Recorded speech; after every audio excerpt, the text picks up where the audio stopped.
नाज़रीन, supreme court ने centre और सीबीआई से डिजिटल अरेस्ट के बढ़ते हुए जराइम पर सख्त नोटिस दिया है।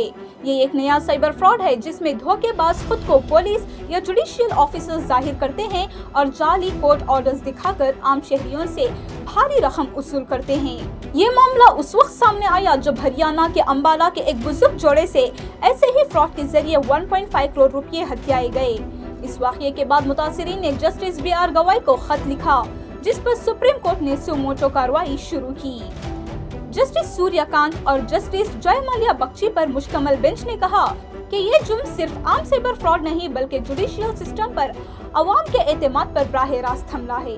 अदालत ने कहा कि इस किस्म के जराइम पूरे मुल्क में फैल रहे हैं और इनके खिलाफ सेंटर और स्टेट को मिलकर कार्रवाई करनी होगी ताकि इस नेटवर्क को खत्म किया जा सके जो इन फ्रॉड्स के पीछे है। इसी दौरान एक और मुकदमे में सुप्रीम कोर्ट ने सेंटर और स्टेट को transgender persons protection of rights act 2019 पर अमल करने की तनकीद की।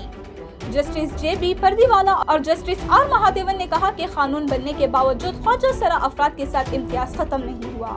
अदालत ने हुक्म दिया है कि हुकूमत 3 माह के अंदर एक इक्वल अपॉर्चुनिटी पॉलिसी बनाए, ट्रांसजेंडर अफराद के लिए वेलफेयर बोर्ड्स और नेशनल हेल्पलाइन कायम करे और तमाम इदारों में जेंडर इंक्लूसिव सिस्टम को यकीनी बनाए ताकि इनके बुनियादी हुकूक महफूज रहें।